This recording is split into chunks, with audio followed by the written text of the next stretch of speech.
In this video I want to share my opinion about the front locker I have on my Suzuki Samurai. It's an 87 Suzuki Samurai with a spark locker in the front and a mini spool in the back. It has no power steering and it has 31-inch tires. I think that's all that really matters. Probably. And I'm going to focus mainly on how it affects steering because we already know how it affects performance. It does really good off-road, but let's talk more about steering. This is just my opinion. If I could go back in time, I would have just put a mini spool in the front, and I'll explain why. I'm going to start out by showing that both tires can disengage. As far as I know, this is the way to test it. Whenever I have it in 4 low, the tire's locked. So now I'm going to put it in 2 high,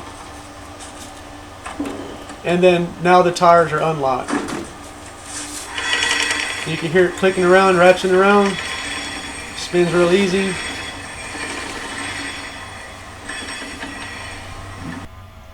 Okay, so the other tire does the same thing, and whenever I put it in 4 low, it locks it. And this is just my opinion, but my explanation of that is like any tension on that locker locks it. And since it's locked in 4-wheel drive, just that little tension of trying to spin the drive shaft is enough to lock the wheel. So here I have both tires off the ground, and it locks up the same way. And I could put it in 2-wheel drive, and the tires become free again. Well, I haven't done it yet. Here we go, back in 2-wheel drive. They both spin freely. So, as far as I know, the locker is functioning properly. And if you spin the drive shaft,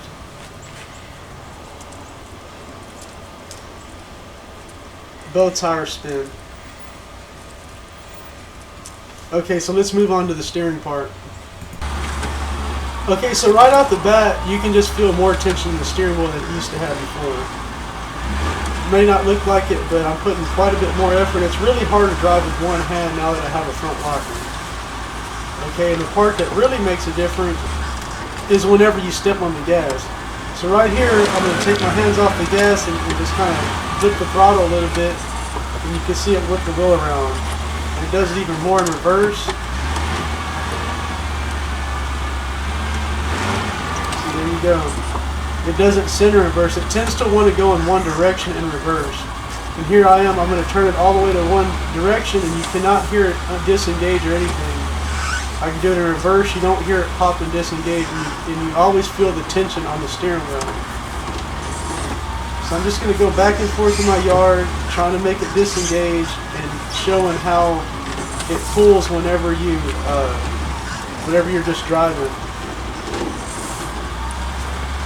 It's not really uncontrollable, but let me just put it this way. You'll most likely want to keep both hands on the steering wheel because it just pulls randomly. And right there you can see it goes in one direction. It just like turns all the way to one direction and reverses turning. And there it goes. Notice how it whips around like real quick. I'm on 4 low and I'm only going like 3 miles per hour, and when you go forward it centers really fast.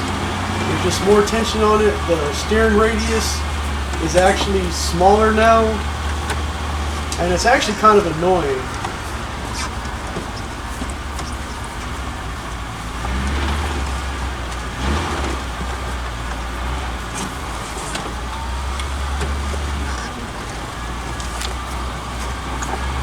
Just notice how that wheel whips around a lot faster. I know this might be a bad demonstration, but this is the best I can do. See, I try to turn in my gate, I'm not having trouble getting back in the yard. Here I am turning all the way, it doesn't disengage. Okay, now here I'm going to put it in 2-wheel drive. So it's not going to have any tension through the drive shaft. And notice I could go forward with no hands on the wheel, and it doesn't really pull that much. Does the same thing reverse. When you see the wheel turn, that's mainly because my brakes aren't even. I got to fix that here pretty soon. It's actually quite a bit easier to steer it whenever you have it in 2-wheel drive.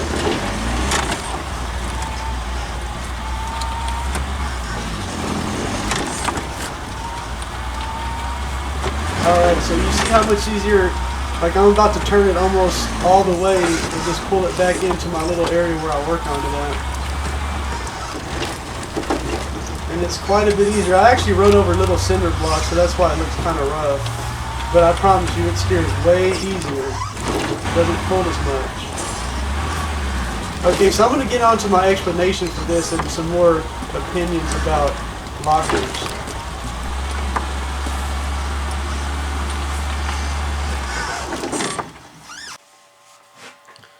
Okay, so this is just my opinion of what's going on. It's something to think about whenever you want to put an auto locker. So we already know that the locker has these two things in the middle. They have the little teeth on, and then you either have the kind that has the teeth this way, or you have the kind that has the axle plug into it with the side gear. It probably doesn't really matter. What I wanted to say about it is that the center piece where the cross pin goes into,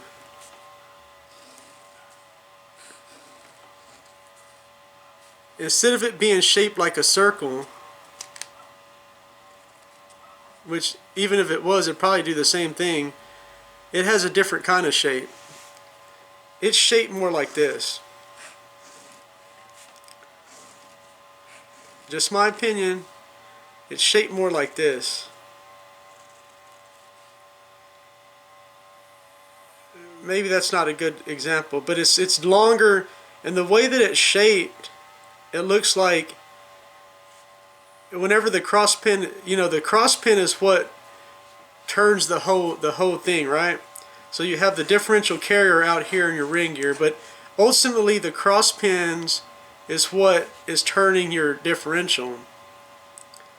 So having these wedge shapes right here, whenever the cross pin tries to spin it, it's going to drive these out towards the axle, right? So the reason why I'm bringing it towards the axles, and the reason why I'm talking about this is because, so basically you're gonna, the way I see it is that as long as there's any tension on this differential, it's not even a differential anymore, I don't think, but as long as there's any tension on this cross pin trying to turn the axle, slow it down or accelerate or whatever, it's going to have these side things locked into your axles, and it's going to be locked. Okay, so check this out. I have a rear locker, right? It's fully locked. Then you have the front locker. So if you turn the wheels, you have this connected. This you might as well just say that whenever it's in 4-low, this is connected 1-to-1, right? So in my opinion, it's always going to be fighting each other. So there's always going to be tension right here. So you know what? In my opinion, and this might just be an isolated case, that this locking differential is going to be locked all the time, almost no matter what. And that's what I see with it. When it's locked in 4-wheel drive, it pretty much acts like it's locked all the time. So that's why I want to say that if I was to go back in time, I would have just bought a mini spool for the front as well. And I wouldn't say that this has nothing to do with driving on the street.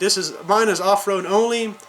So whenever it came time for me to decide how to lock up the front, everybody was telling me you need to do the auto locker because the front, you'll feel it too much on the steering wheel. And I already kind of predicted this. I told them, I said, I bet you that thing doesn't even unlock, because I had one in a pickup truck before, and you could even notice people's demonstrations of how they bind up and then they go clank and they unlock.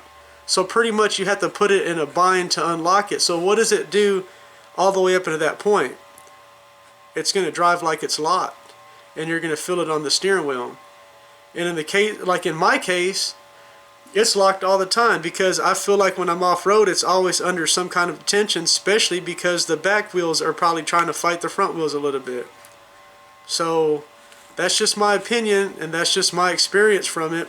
So if I was to go back in time, I would probably buy a mini spool for the front, just because it has no moving parts and it's actually cheaper, it's probably stronger, and so on. This might be an isolated case where it's just mine, or maybe if you had power steering you wouldn't notice it as much. But with this Samurai with no power steering, it actually is kind of annoying, but there's really no way around it. If you want to get better performance, you know, through the trails, you kind of need to have the front differential lock. Okay, so the moral of the story is that should you put a Spartan locker in there? Absolutely. Should you put a mini spool? Maybe. I'm not really sure. Because in the end, it still locks both front tires. And I was actually more concerned with it being more uncontrollable whenever you're actually driving over rough terrain. But it's not. Whenever you actually try to climb something and you bump a tire up against a little ledge or a rock or something, instead of trying to push a limp wheel over something, like a wheel with no power because you don't have a locker, it actually climbs a lot better. And whenever you're on really rough terrain, you're fighting the wheel anyway. But it really doesn't seem any worse, and it does perform way better. So go ahead and get one. Or consider saving your money and buying a mini spool for the front, because if you're like me, mine stays in four-wheel drive all the time anyway. I don't drive it on the street at all. And so what I'm trying to say about it is, like, whenever I'm at the off-road park and I'm going up and down the hard-packed dirt road, I'm fighting it all day long. And if you like to drink water while you're driving, then it's going to be a problem. Like, it's like yeah, you're fighting the wheel all the time. It's not really uncontrollable, but it's annoying. And yeah, I kind of feel like I should have just left the front open. But then again, it does do better. So whatever, if you found this video useful or helpful, please like and subscribe. The end.